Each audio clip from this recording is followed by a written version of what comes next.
This here is a plain wool blanket, gray, army surplus, been folded behind the seat of my truck 11 years. There is nothing special about it, and there was nothing special about the two just like it that I want to tell you about. Two men, same night, same piece of ground, same cold, each one with a blanket the twin of this one, and nothing else.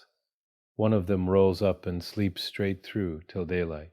The other lies there shaking hour after hour, watching the sky for any gray in it, and by morning he has decided the blanket is no good. He'll say so too. He'll tell you wool's overrated, and he'll go buy something else. The blankets were identical. I want you to hold on to that. Same wool, same weight, same night, same hard frost. And the difference between the man who slept and the man who shook was settled before either one of them lay down.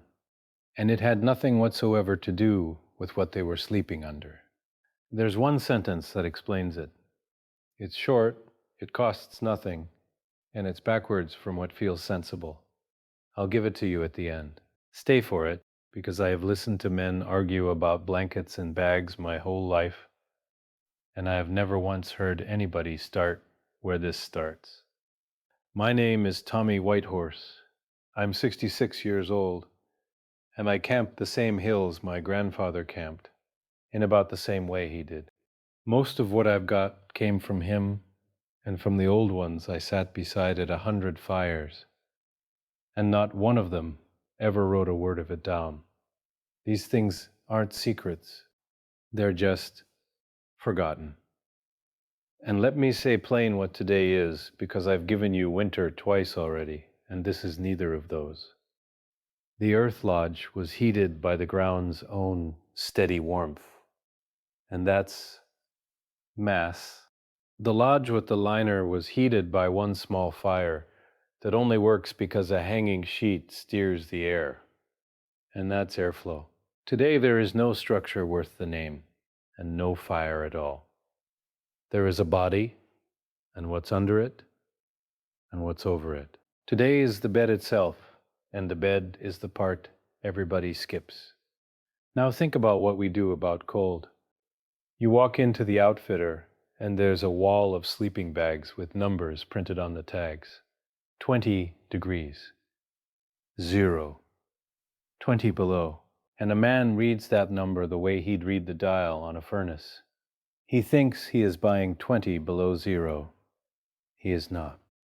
Nobody has ever sold a bag that makes heat, and nobody ever will. And that same man walks out of there with a foam pad about as thick as a magazine, because the bag was the important purchase and the pad was an afterthought. He has it exactly backwards, and I'll show you why here shortly. Then he has a miserable night at 10 above 0 in a bag that says, "It's good to 0." And he decides the number lied to him. The number didn't lie. That number assumes a warm, fed man climbing into it, and nobody prints that part on the tag. So here's how to hold everything I say today, and every piece of it hangs off this.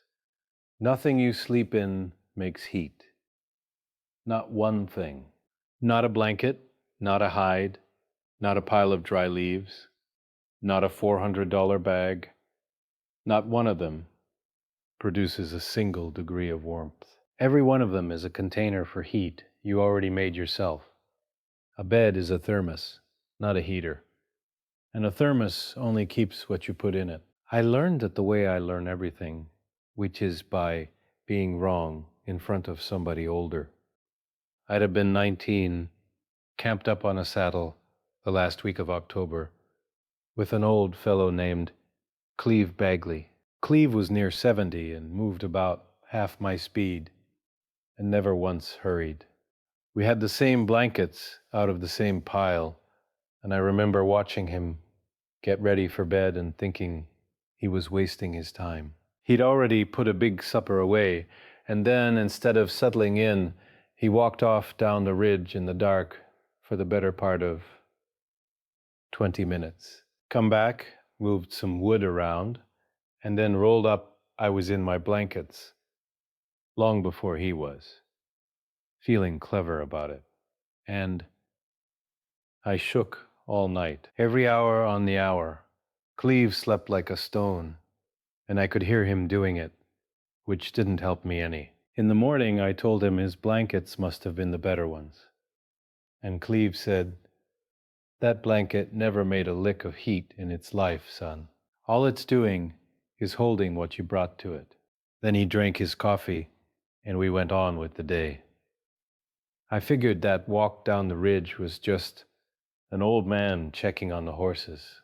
It was probably 15 years before I understood he'd handed me the whole subject before breakfast, and that the walk was the other half of it. I'll come back to that walk at the end. So let's build a bed, and every piece has a why underneath it. First, and this is the one that costs people their nights, what's under you beats what's over you, and it isn't close. 2 reasons. The ground takes heat by direct contact, and contact moves heat far faster than still air ever does. And your own weight crushes flat whatever is beneath you, and crushed material has no trapped air left in it. And trapped air is the entire mechanism. So a hand's depth of springy boughs, dry leaves, dry grass, cattail, whatever the country gives you, packed under you, is worth more than the same armload piled on top. I gave you 4 inches under your back in the very first video I made. 4 inches, compressed. It's still 4 inches. Nothing has changed, and nothing will. Second, and this is the reason for the first, loft is the whole game. Nothing insulates. Nothing. The still air held inside a thing is what insulates. Wool, fur, feathers, down, leaves, grass, they are all just scaffolding for trapped air. And that's the entire trick, which tells you 2 things straight off. Anything squashed is doing nothing because you've pressed the air out of it. And anything wet is doing nothing because water has filled up the spaces the air was living in. Fluff it and keep it dry, and you understand insulation better than most people who sell it. Third, and it follows from the same law, many thin layers beat one thick one. Every boundary between 2 layers is another pocket of still air you didn't have before. 3 light blankets will beat 1 heavy blanket most nights of the year, and it isn't the wool doing it. It's the 2 gaps in between. And it's why a bed ought to be built loose. Cram it all down tight and tuck it hard, and you have squeezed out the very thing that was keeping you warm. Shake it up, let it stand tall, then get in under it. Fourth, cover your head and breathe out, not in.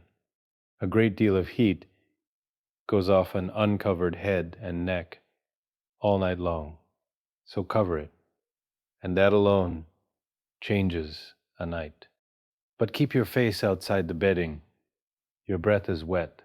A whole night of breathing into your blankets soaks them from the inside.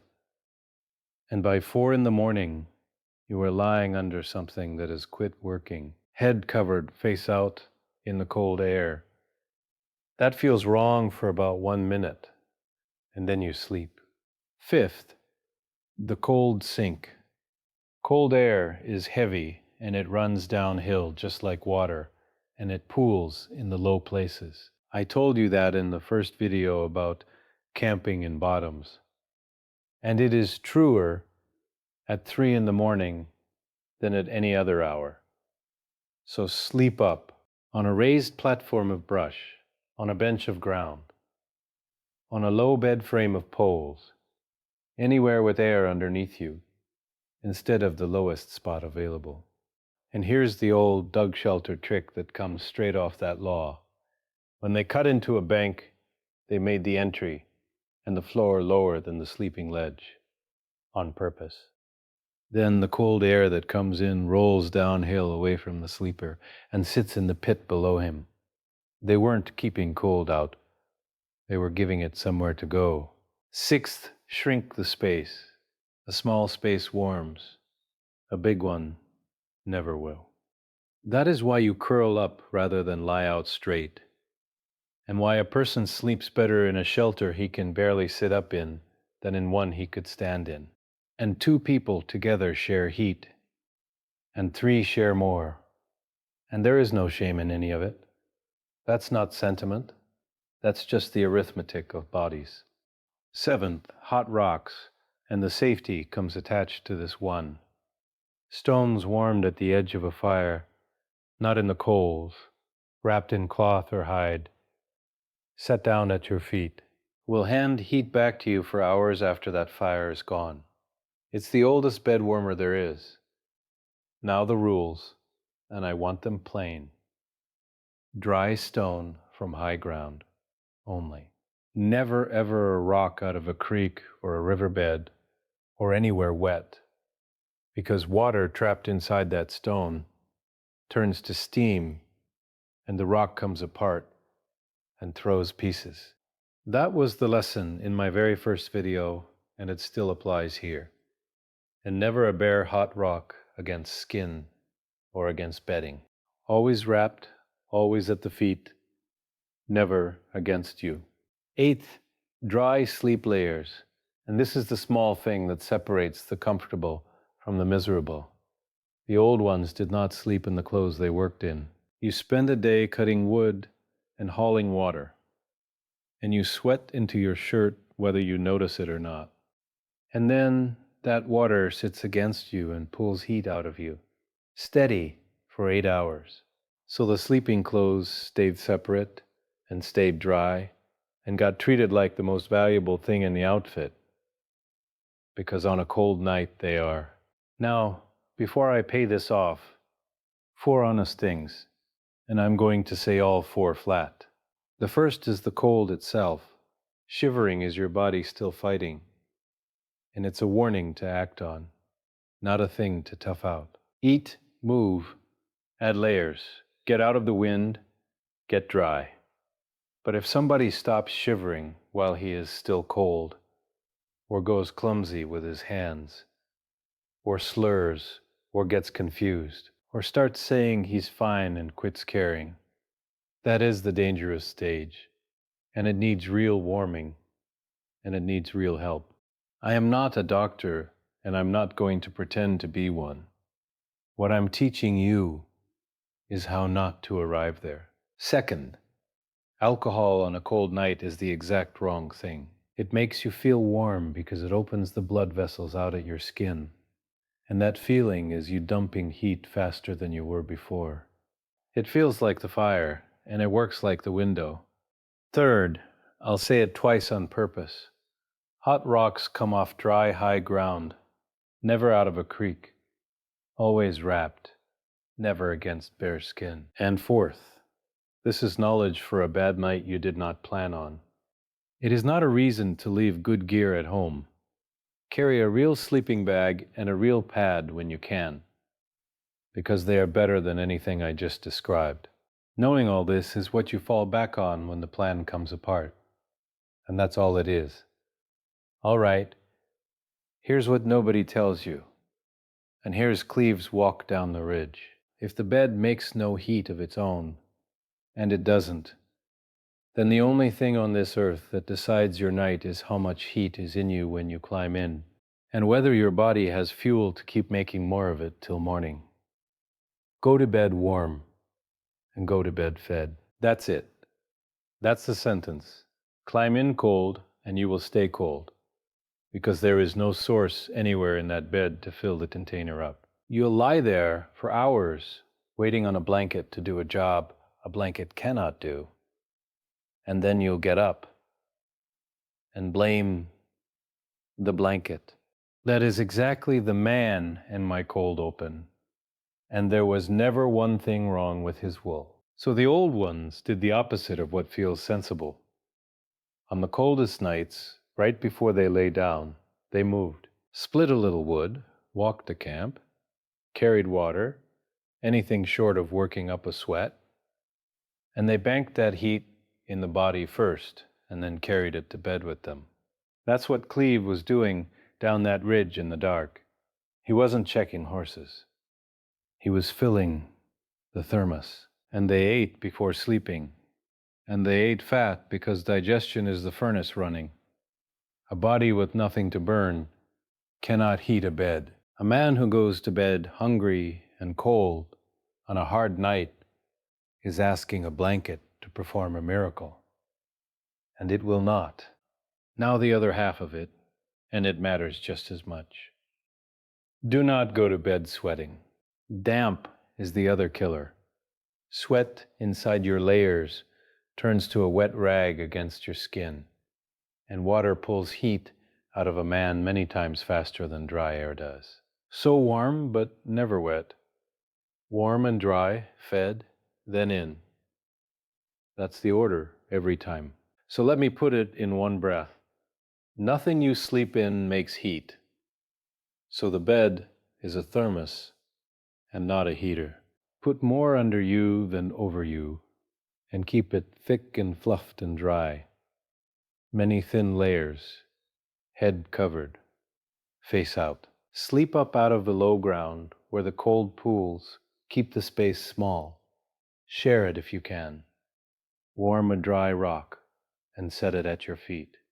Change into dry clothes and then go to bed warm and go to bed fed, because the container is only ever holding what you brought to it.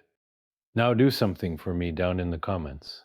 Tell me the coldest night you ever slept outside and what you had with you when you did it, because I'd like to know how you came through it.